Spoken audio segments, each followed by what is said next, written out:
दोस्तों, भारत के प्रधानमंत्री अगर कर्नाटक में बजरंग दल को बजरंग बली बता सकते हैं तो फिर जंतर मंतर पर बैठे बजरंग पुनिया में भी उनको एक बजरंग बली दिखाई देना चाहिए। एक लड़ाई अपने सांसद के खिलाफ भी लड़नी चाहिए।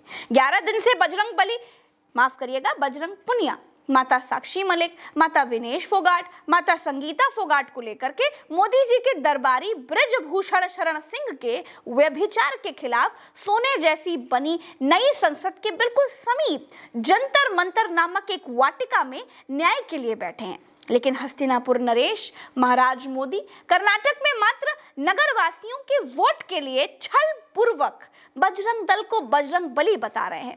दिल्ली में हरियाणा की सेलिब्रिटीज बेटियों को रोता बिलखता छोड़ करके कर्नाटक विजय में व्यस्त हैं।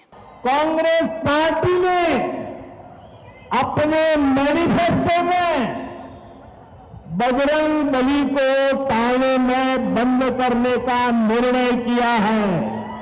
पार्कों में प्रेमी प्रेमिकाओं को डंडा लेकर दौड़ाने वाले लोग बजरंग बली नहीं हो सकते।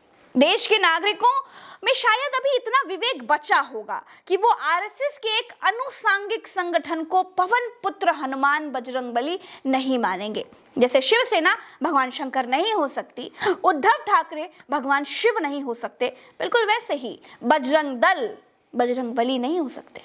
हनुमान के तमाम उन अनुयायियों के साथ, ऐसे तमाम उन हिंदुओं के साथ जो हनुमान के भक्त हैं, उनके साथ आपने प्रभु हनुमान को गुंडागर्दी और बजरंग दल के गुंडों के साथ समकक्ष खड़ा करके हमारी आस्था के साथ जो खिलवाड़ किया है, उसके लिए इस देश से माफी मांगी है।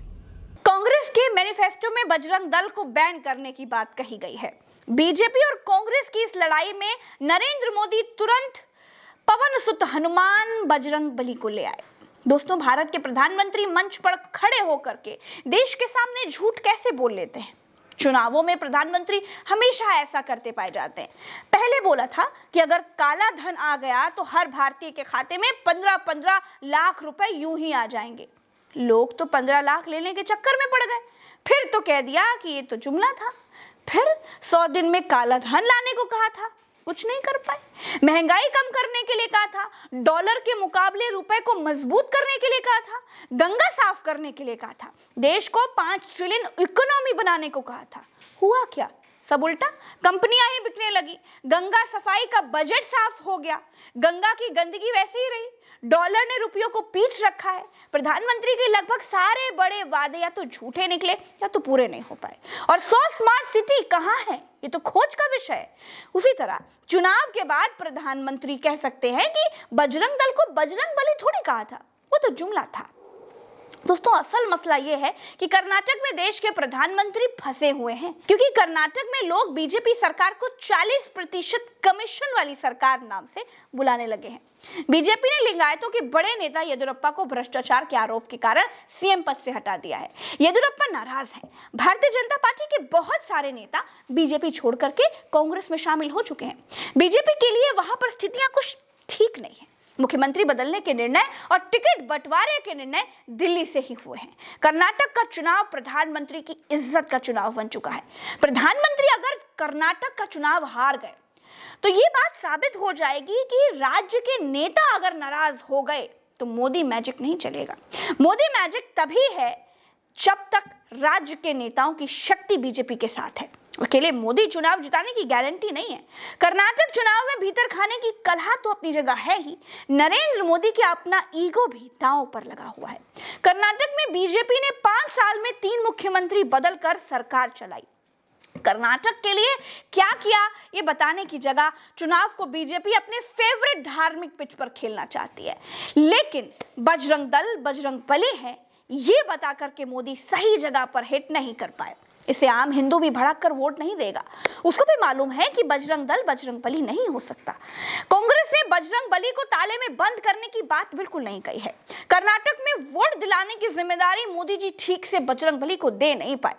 मोदी जी बजरंग बली को भाजपा का चुनाव प्रचार समिति का अध्यक्ष ठीक से बना नहीं पाए।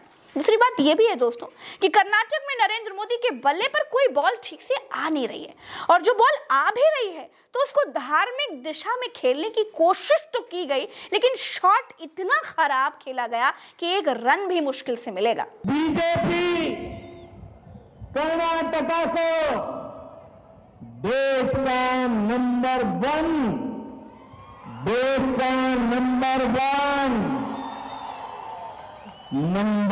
राज्य बनाने के लिए संकल्पबद्ध है। 10 साल से देश को क्या बनाया है सबने देखा है। 5 साल में कैसे कर्नाटक 40% कमीशन वाला राज्य बना सबने देखा है। प्रधानमंत्री के संकल्प कितने पूरे होते हैं सब जानते हैं। फिर से मोदी जी कर्नाटक को नंबर 1 राज्य बनाना चाहते हैं। फिलहाल कर्नाटक में हनुमान और राम के नाम पर वोट मांगने के लिए गए प्रधानमंत्री से एक अपील है कि आपकी अनुपस्थिति में आपके सांसद पर रावण भी जैसे ठीक नहीं मानता था वैसे यौन शोषण के आरोप लगे हैं। त्रस्त बेटियां जंतर मंतर पर धरने पर बैठी हैं, वापस लौटें और न्याय का प्रबंध कर दें। चलते हैं। राम राम, दुआ सलाम, जय हिंद। चैनल को सब्सक्राइब करना मत भूलिएगा। फेसबुक पर देख रहे हैं तो फॉलो जरूर कर दीजिएगा। जय हिंद।